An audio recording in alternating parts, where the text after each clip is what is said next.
Dark clouds gather over the prehistoric valley. Our caveman tribe looks up at the darkening sky with concern. Suddenly, strong winds begin to shake the trees. Without warning, lightning flashes across the horizon and rumbles of thunder shake the ground.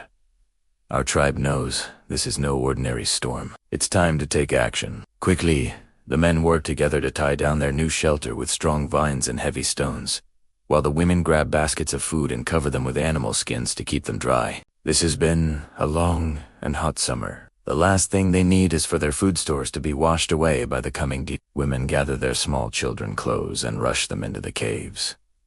Soon, the first fat drops of rain begin to fall. Men scramble to finish securing the shelters just as the skies open up and the storm breaks. Over the next few hours, the wind grows stronger and the rain comes down in torrents.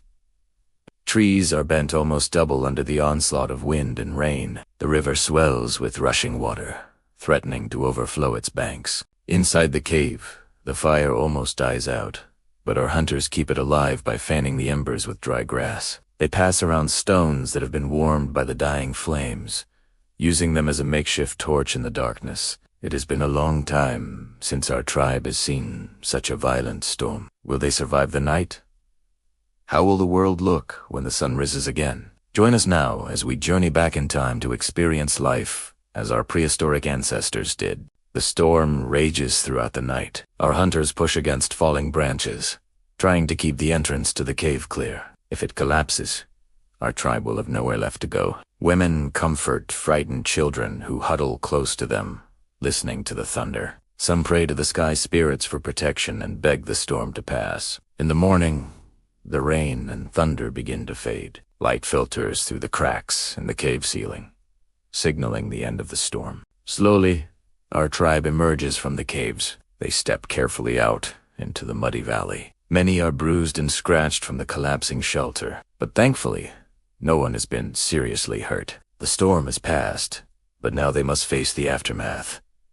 Trees are broken and smashed on the ground. Their shelter is destroyed and their food stores are soaked. But after a night of such violence, these seem like small problems. They smile at each other in relief as the sun breaks through the clouds. A beautiful rainbow stretches across the drenched valley. Their children rush out to play in the wet grass, their laughter echoing across the prehistoric landscape.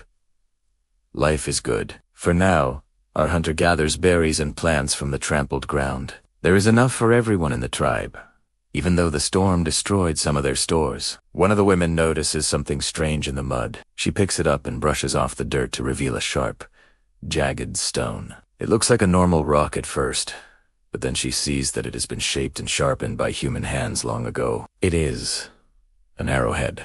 A woman shows it to the others, and soon every member of the tribe is searching the ground for more. They find spears, knives, and even the skull of a mastodon, chipped and scarred from ancient battles. All of these treasures are covered in mud, so they must be cleaned before anyone can use them. Our tribe heads to the river to wash off the mud and search for more artifacts.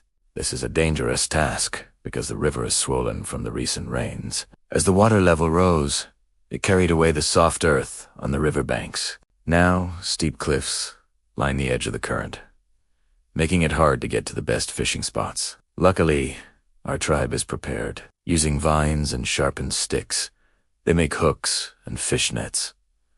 Then they wade into the water and cast their lines. One of the men gets too close to the edge and slips. He grabs onto a vine for support, but it snaps and he falls into the raging water. Our tribe members react quickly. Another man leans out and reaches for him, grabbing him by the hair just in time. Panting, our hunter climbs out of the river with his friend. He may have lost his footing, but thanks to his tribe, he is safe. The sun climbs higher in the sky, but our tribe hasn't caught any fish. They need to try a different tactic. This is when our hero steps forward. He takes a deep breath and dives into the current. The water temperature shocks him at first, but he keeps his eyes open and searches for fish hiding among the rocks. He spots a largemouth bass and quickly swims toward it. It sees him coming and tries to dart between the rocks, but our diver blocks its path. With practiced ease, he scoops up the struggling fish and turns toward the surface. When his head breaks the water, the other tribe members cheer. Finally, they will have something to celebrate. Our diver surfaces with 3 more fish. then takes another deep breath and dives back down. As he swims deeper into the water, he sees something strange. It's a pile of stones at the bottom of the river. Could these be the remnants of an ancient dam built by his ancestors? Maybe there are secrets hidden beneath the water waiting to be discovered. After collecting enough fish for the entire tribe, our hero surfaces and climbs out of the river. His tribe congratulates him for his bravery and skill. But he shakes his head. He didn't do it alone. Our hero explains that the most important things in life are shared. You don't have to dive for fish alone or survive a storm without your tribe.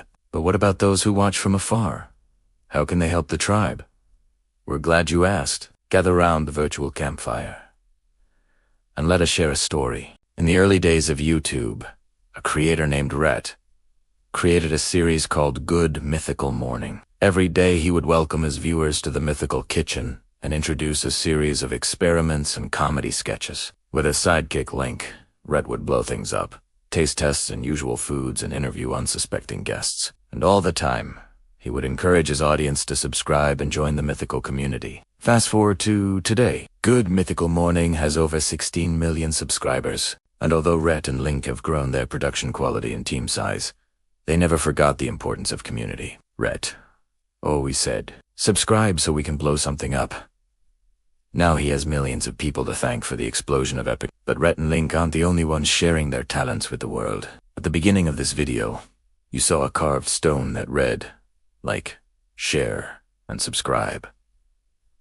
It was a subtle way of saying thank you for joining our tribe. When you like, comment, and share our videos, you're helping us reach more viewers and build a community. Your feedback helps us improve and lets us know what kind of stories you want to see more of. But remember, just like our Caveman tribe, you don't have to do this alone. Grab your friends and family and invite them to join the fun. So what will you choose? Will you be like this selfish hunter who hoards all the fish for himself? Or will you share with those who helped you along the way? The choice is yours. In the distance, one of the women spots a small herd of deer drinking at the river's edge. She motions for the others to get low and sneak closer. These animals are wild and skittish. If they see the tribe, the deer will run away and they will have nothing to eat tonight. Carefully, our tribe crawls through the tall grasses. One wrong move and the deer will bolt. But our hunters are patient. They wait and watch as the herd takes a few steps into the tall grasses. Suddenly, a young buck steps out. It pauses for a moment and then runs away. One of the men gives chase, but the other hunters shake their heads. This buck is too small to provide much meat. It wouldn't be worth alerting the rest of the herd. The chaser slows down and returns to the riverbank. His friends nod their heads in approval. Not only will they have more food, but they won't scare away the larger animals. For now, the tribe's hunger is sated, and the rest of the day is free for exploration and discovery. What will they find next? Perhaps more secrets from their ancestors, or maybe a whole new part of the valley. Anything is possible. And anything can happen when you smash that like button. Thanks for joining our tribe today. Be sure to tune in next time to see what adventures await our Caveman tribe. And until then, remember, like and share so we can blow something up.